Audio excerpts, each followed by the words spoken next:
Hey, how's it going everyone? Pack-Elect TCG here, and today I'm going to be going over another post-rotation deck. Today is going to be quite possibly the first and only control list that we've seen to be slightly successful in post-rotation, and I say this because control is a very hard archetype to achieve moving forward. Very few players such as James Kowalski and Sander Voyek are notorious control players that just bring it everywhere and hardcore test that specific archetype. And in Japan, they only have a unique format where it's best of 125 minutes, so control doesn't really work over there. So we don't really see a lot of it shown right away, but moving into America, we might. But this is the one that saw the most success, and I'm going to go over why. You'll also notice a change in scenery. I am on my kitchen floor, guys. This is quality content, so what I want you to do is smash that like and subscribe button to pay the bills. Get me out of here. Get me a room so I could bring you quality content. Okay. So now that the begging is over, let's get into the list. We got 4 copies of Chandelure, 2 copies of Lampent, and 4 copies of Litwick. So Chandelure has an ability, Alluring Light, where once during your turn, each player draws a card. So this forces your opponent to draw a card, and it forces you to draw a card. Easy, simple, cool. Next card, that actually just completely controls your opponent. 4 copies of Totodile. We have seen Totodile dominate with the Feraligatr deck that not only just won one of the largest Japanese tournaments, I think, ever, but it's just been dominating not just a bunch of their smaller events too. City Leagues, Champions Leagues. Like, Feraligatr is just really good, and it's because Totodile's Big Bite is so strong. For a single 1 energy, it does 10 damage, and during your opponent's next turn, the defending Pokemon can't retreat. So I bet you can get at this. People are dropping a lot of switch counts, so people are more susceptible to these corner-type attacks, and you just eventually lock something into the active spot that they may drop down, or you force down with Erika and Accompanying Flute, and then force them to draw 3 to 4 cards per turn with Chandelure until they eventually deck out, which is really, really nasty.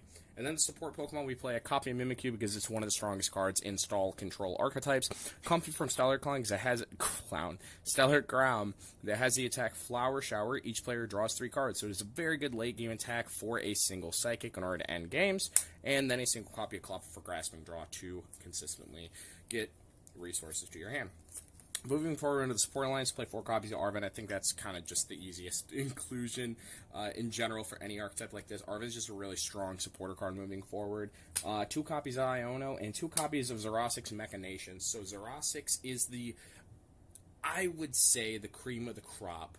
The one that ends up putting this whole thing together, because this is what stops Ionos. Because I know a bunch of you are going to be like, well, what happens if your opponent builds this big hand and then they Iono, or they do Judge, or what if? I understand. Trust me. Let me explain. Give me 2 seconds. So Xerosic's Machinations forces your opponent to discard cards from their hand until they have 3, which is really strong. So you build them to a 20-card hand, and then, or maybe less, depending on the scenario and how many Iono they play.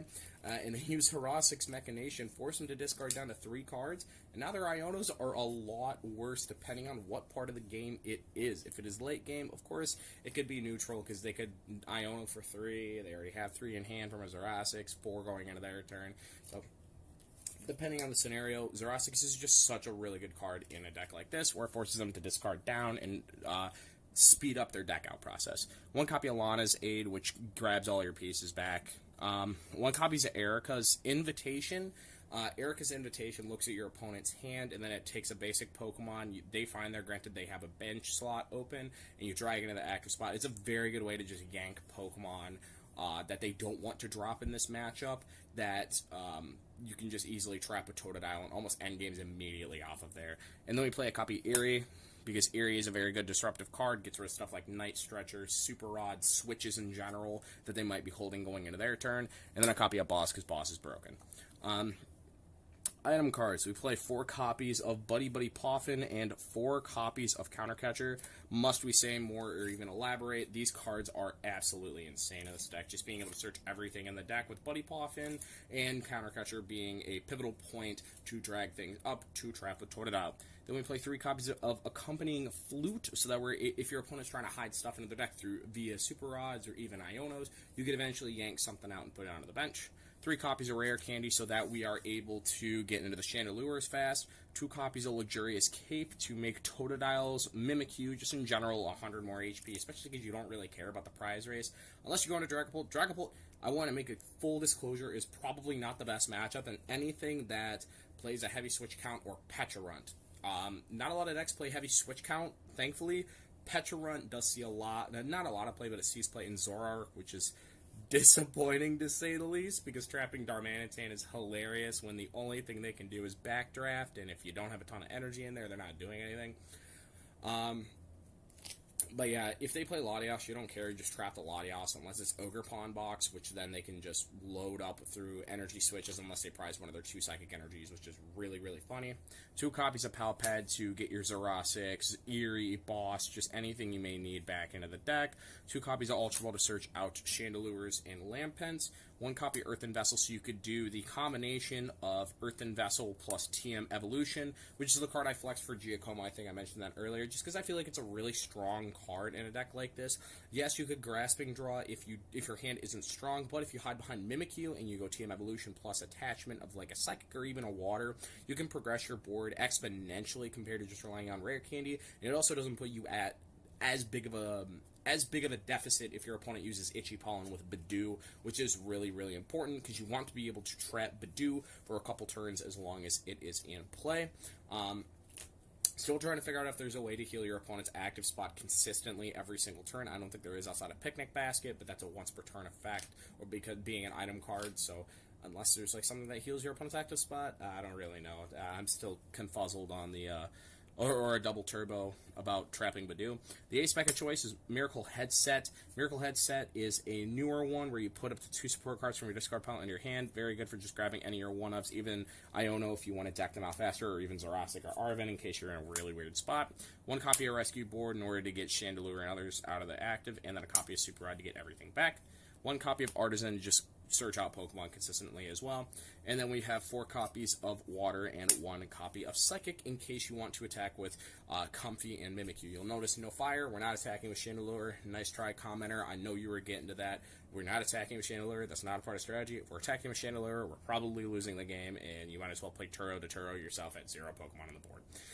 But outside of that, like I said, full disclosure, it is not my list outside of the 1 change that I made in TM Evolution for Giacomo, because unless there's heavy mist energy, the card isn't needed.